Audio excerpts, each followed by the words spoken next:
साथ में है इजराइल के, फिलिस्तीन के। अब जरा वो आपको समझाते हैं। ये आप देखिए, अमेरिका इजराइल के साथ है तो लेबनान फिलिस्तीन के साथ है। ये दोनों आप देख रहे हैं। भारत ने कह दिया है कि हम इजराइल के साथ हैं, लेकिन ईरान ने कह दिया है कि हम फिलिस्तीन के साथ हैं। तारीफ कर दिया हमास की। फ्रांस ने कहा है कि हम इसकी निंदा करते हैं, रक्षा की ताकत है इजराइल के पास, लेकिन इराक फिलिस्तीन के साथ आ गया दर्शक। और इतना ही नहीं, बार बार जिस यूक्रेन पर हमले हो रहे हैं उसने भी कहा कि यह गलत है।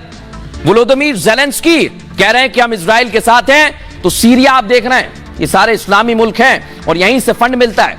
यमन ने जहां फिलिस्तीन का साथ दिया, हमास के हमले का साथ दिया, तो Israel, Giorgia Meloni, Italy, sorry माफ कीजिएगा,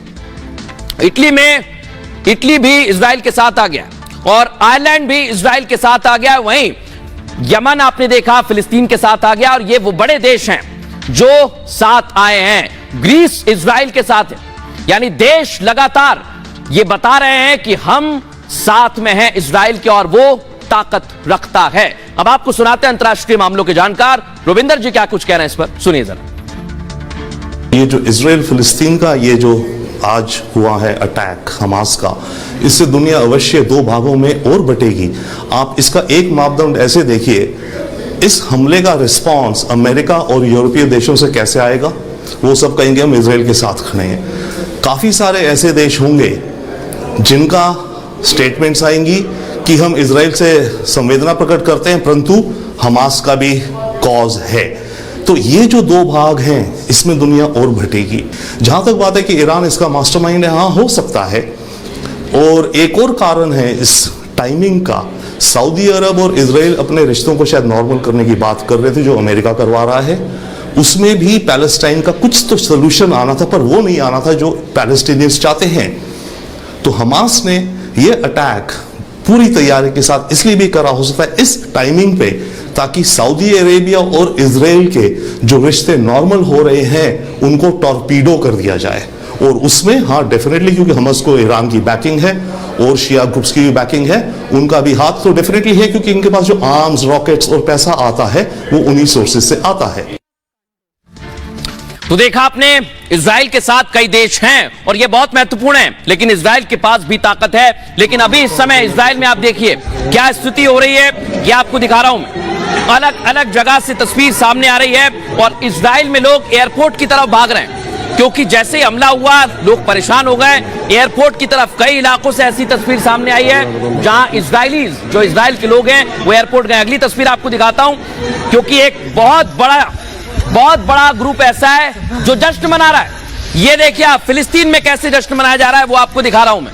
हमास के आतंकियों ने हमला किया है और फिलिस्तीन में जहां एक तरफ डर का माहौल है, लोग परेशान हैं, अपनी जान बचा रहे हैं, वहीं दूसरी तरफ इस हमले का जश्न मनाया जा रहा है और हमास के लड़ाके जश्न मनाते हुए नजर आ रहे हैं। अगली तस्वीर आपको दिखाते हैं, ये आप देखिए, नारेबाजी की जा रही है, जश्न मनाया जा रहा है और ये अलग अलग शहरों से फिलिस्तीन में भी ऐसे सपोर्ट मिल रहा है। सबसे बड़ी बात तो यह है कि इजराइल और फिलिस्तीन दोनों के बीच ये जंग की शुरुआत एकाएक नहीं हो गई, इसका विवाद बहुत पुराना है। 1948 में इजराइल के बनते ही फिलिस्तीन से विवाद शुरू हो गया था दर्शकों। दोनों देशों के बीच विवाद की जड़ जमीन का एक टुकड़ा है, इसे लेकर विवाद हुआ।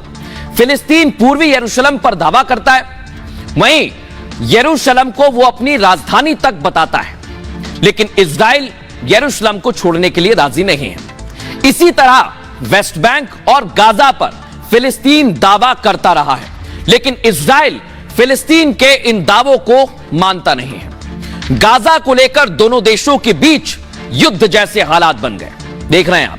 दरअसल गाजा पट्टी एक छोटा सा फिलिस्तीनी क्षेत्र है, यह मिस्र और इजराइल के बीच भूमध्य सागर तट पर स्थित है और गाजा पट्टी पर फिलहाल हमास लड़ाकों का कब्जा है, दाखिल हो गए वहां पर।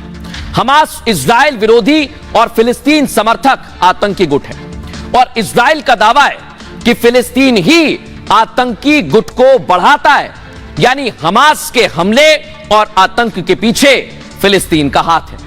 और यह भी समझिए, वहीं फिलिस्तीन इजराइल पर जबरन कब्जे के आरोप लगाता है, दोनों तरफ से आरोप लगाए जा रहे हैं और इसी मुद्दे को लेकर दोनों देश 75 साल से दोनों के बीच तनाव है। दोनों के बीच शांति की कई कोशिश हुई है, लेकिन कामयाब नहीं हुई है। सबसे बड़ी बात यह कि दोनों देशों में अभी तक सहमति नहीं बनी है। अब आगे बढ़ेंगे और आज की एक और बड़ी खबर आपको दिखाने वाले। आम आदमी पार्टी के राज्यसभा सांसद हैं संजय सिंह और अब ईडी के लॉकअप में ही रहेंगे। क्या हुआ है आज आपको आगे बताता हूं। पहले देखिए, संजय सिंह ईडी के ही लॉकअप में रहेंगे।